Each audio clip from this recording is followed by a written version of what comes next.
In this week's parasha, Korach, we read about Korach, Datan and Aviram, and a group of 250 people arguing with Moshe Rabbeinu and Aharon. Moshe Rabbeinu tries to bring the argument down, and he calls Datan and Aviram. And we have an interesting and amazing response of Datan and Aviram. And first to tell him, Lo na'ale, we won't come, or actually we won't go up. And then they start talking about the land of Israel. Isn't it enough, they tell him, that you took us out from the beautiful land of Egypt, and land that has honey and milk to kill us in the desert here, and you didn't bring us to the land of milk and honey. Even if you take out our eyes, they tell him, we will not come. And this response brings a question. Who is talking about the land of Israel? We have here an argument about leadership. Are all of the nation the same? Do we have someone that Hashem chose to be a leader? Kohen? How is the land of Israel connected to here? Another question is, why did they use so harsh words of, even if you take out the eyes, who is talking? No one suggested of taking out the eyes. What's this hard words that they are using? The Torah uses words exactly. Many times we see the words eyes connected to the land of Israel. For example, the Torah says, Eretz asher tamid enei Hashem Elokecha ba mereshit hashana ve'ad hacharit hashana. The land of Israel is a land that from the beginning of the year until the end of the year, always the eyes of Hashem are in the land. When Moshe Rabbeinu wants Yitro to come with them to the land of Israel, he tells him, come with us, you'll be for us for eyes. He told us already about leadership. He told us about the way to build the judgments and judges. Come to the land of Israel, and you'll be for us for eyes. What's the meaning of eyes? Eyes is the ability to see something beyond us, to reach the divine presence. Many times prophets, they use the terms of seeing.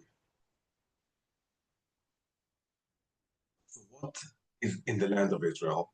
The land of Israel, that's where we have the divine presence. That's where Hashem says, you are here. But there's something more than that. Korach and all of his group, especially Datan and Aviram, are very selfish. They're looking for themselves. What's good for me?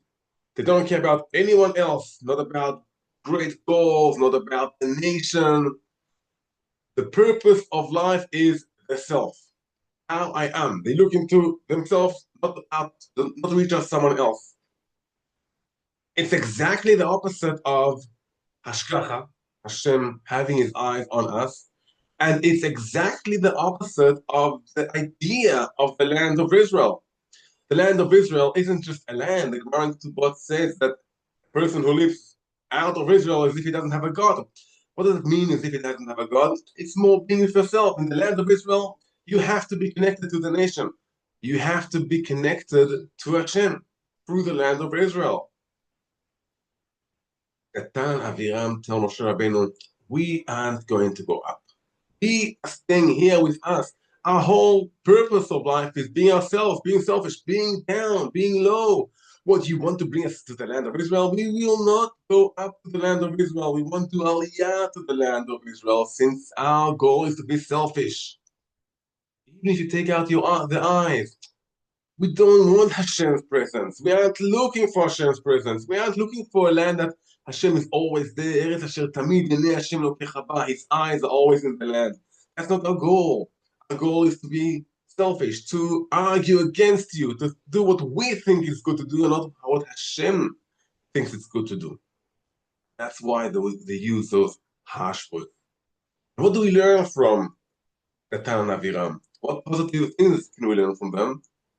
And that is, where's our eyes? Let's look around us, see how Hashem has his eyes in the land of Israel. If we live in Israel, that's great. We are happy to live in Israel and be part of the nation in so many levels. If we live out of Israel, so people who feel connected and help and support Israel, they're doing Aliyah, at least with the actions they can do. What we learn from the Datan and Aviram is to do the exact opposite, to think about the nation in a wide way. Think about the divine presence, how we can see Hashem in the world, how we connect it to the physical part in the land of Israel. And with that, we say Shabbat Shalom and prayer and thank for Hashem for all the miracles we saw in the last few days with the attack on Iran, and for prayer, a prayer that we will continue seeing His eyes in the land, we will have peace in the land, and have a Geula Shlema B'Karov.